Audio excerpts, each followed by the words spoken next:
Bonjour, nous sommes le vendredi 3 janvier 2025 et le sujet est les récents événements qui ont lieu aux États-Unis, que ce soit à Nouvelle-Orléans, en Louisiane, à Las Vegas dans le Nevada ou New York dans un nightclub où il y a eu une fusillade récemment. Depuis pas mal de jours, il y a du remous aux États-Unis. Voiture bélier à la Nouvelle-Orléans, au moins 15 morts dans un probable acte terroriste. La personne impliquée là-dedans a 42 ans et a été identifiée comme Shamsuddin Jabbar, un ressortissant américain du Texas et ancien militaire de l'armée de terre. Et donc il a foncé dans la foule. Ce qui est assez curieux, c'est qu'ils n'avaient pas des mesures de sécurité, ou il les a contournées assez, on va dire assez facilement, puisqu'il y a eu une quinzaine de morts. Ils ont retrouvé un drapeau de Daesh ou l'État islamique. Shamsuddin Jabbar a été dans les années 2007 à 2015, avec notamment un déploiement en Afghanistan de 2009 à 2010, terminant sergent-chef, selon le ministère de la Défense. Son frère, Abdur Jabbar, l'a décrit comme un amour, oui c'est toujours comme ça, précisant au New York Times qu'il s'était converti à l'islam à un jeune âge, parlant d'une forme de radicalisation. Un ami de jeunesse qu'il avait retrouvé en 2017 a confié au journal que le suspect était devenu vraiment intense quant à sa foi. Oui, c'est du fanatisme. Et donc il avait foncé dans le quartier French Quarter, quartier français. L'attaque a eu lieu dans le French Quarter de la Nouvelle-Orléans, quartier qui ne dorme jamais tout au long de l'année, a fortiori la nuit du Nouvel An, bien évidemment comme partout dans le monde. Entre Canal et Bourbon Street, renommé pour ses restaurants, ses bars et ses pubs de jazz, ce quartier aux allures de petite ville coloniale française héberge aussi des cabarets et des lieux fréquentés par la communauté LGBT+. La Nouvelle-Orléans, plus grande ville de la Louisiane, est l'une des destinations touristiques les plus prisées aux États-Unis et connue en Europe. Elle devait accueillir mercredi soir un grand match de football américain universitaire, le Sugar Bowl, qui a été reporté de 24 heures.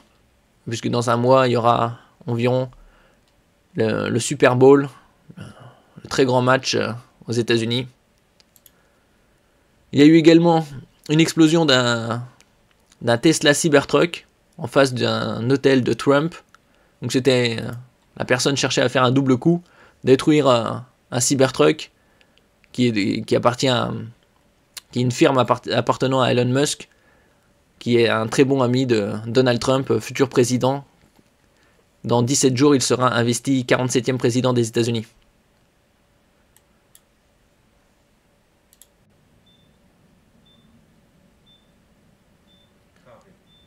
On voit l'explosion a détruit une partie de la Tesla. En revanche, les vitres de l'hôtel Trump sont intactes.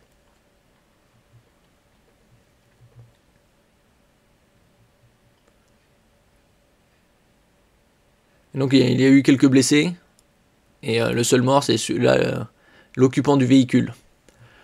Encore un militaire. Un militaire originaire de Colorado avait loué la voiture pour se rendre dans le Nevada. Bon, c'est frontalier. Présent dans l'habitacle lors de l'explosion, ce mercredi 1er janvier, il est mort sur le coup. C'est la seule victime. Alors lui, il était âgé de 37 ans, servait en Allemagne, mais était en congé dans le Colorado, d'où il est originaire pour les fêtes de fin d'année. D'après CBS News, sa femme n'aurait pas eu de nouvelles de lui depuis plusieurs jours. Associated Press indique que le couple aurait eu une dispute peu de temps avant que Matthew Livelsberger n'achète ses armes et ne loue la voiture.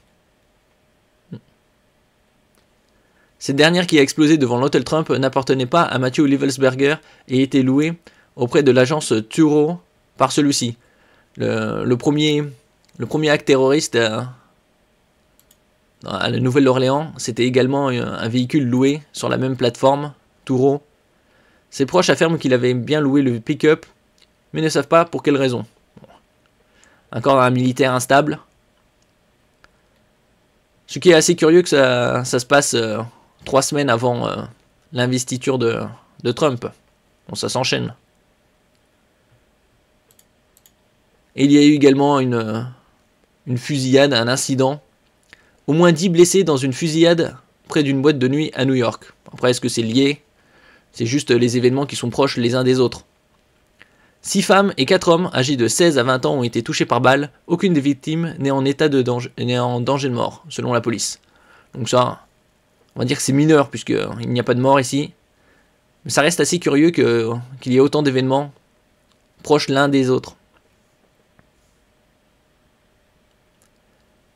Merci pour votre écoute et à la prochaine.